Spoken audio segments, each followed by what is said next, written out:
यहाँ पे situation given है कि हमारे पास एक कॉपर और एक स्टील वायर है और दोनों का जो डायमीटर है, दोनों का डायमीटर सेम है, मतलब area of cross section same है, and they are connected end to end.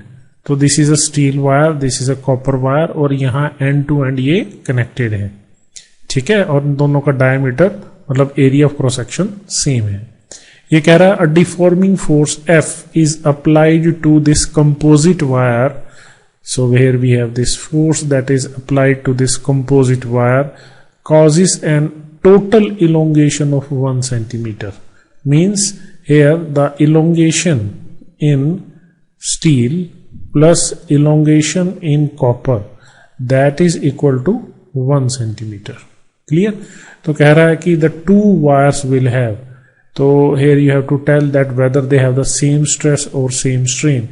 तो यहाँ पे जो आपको चीज कंसीडर करनी है वो ये है, क्योंकि आपने किसी एक एंड के ऊपर फोर्स लगाई है, ठीक है, तो ये जो फोर्स है, क्योंकि हॉरिजॉन्टल सिचुएशन में यहाँ पे पड़ा है, ठीक है, तो जो ये फोर्स यहाँ पे लगेगी अंडर इक्विलिब्रियम सिचुएशन, तो यहाँ पे देखिए कि यहाँ आपने फोर्स F लगाई है, तो यहाँ पे जो रिस्टोरिंग फोर्स पैदा होगी, यहाँ रिस्टोरिंग फोर्स की बात हो रही है, से दिस इज F1, तो यहाँ पे रिस्टोरिंग फोर्स क्या होगी F1, ठीक है। इसी तरह से यहाँ पे मान लीजिए कि रिस्टोरिंग फोर्स F2 है, तो यहाँ पे भी रिस्टोरिंग फोर्स F2 है, ठीक। तो अगर आप इस तरह से भी करते हैं तो आप ये देखें कि किसी एक पर्टिकुलर स्ट्रेच के बाद ये सिचुएशन इक्विलिब्रियम पे आ जाएगी, ठीक है। तो अगर आप यहाँ पे आप सम ऑफ फोर्सेस लगाएं, न्यूटन सेकंड लॉ लगाएं, तो ये फोर्स इस फोर्स के क्या होगी, इक्वल, ठीक।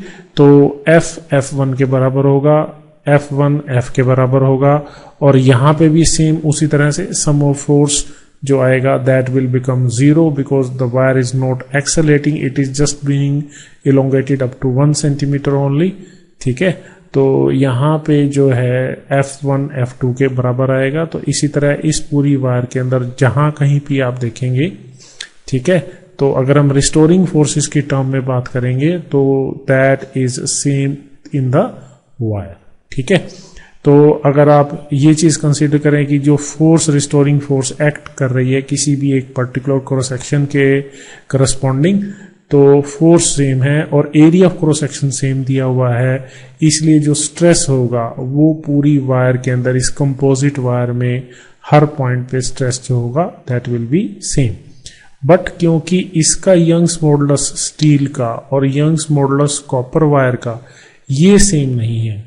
यंग्स मॉडुलस क्या है, stress by strain, stress by strain. तो स्ट्रेस तो सबके लिए सेम है, दोनों के लिए स्ट्रेस सेम है, ठीक है। बट क्योंकि यंग्स मॉडुलस अलग अलग है तो स्ट्रेन क्या होगा, अलग अलग होगा। So it is inversely proportional to Young's modulus. So the strains will be different because the Young's modulus are different. तो यहाँ पे ऑप्शन डी भी करेक्ट है, ठीक है। These two are wrong.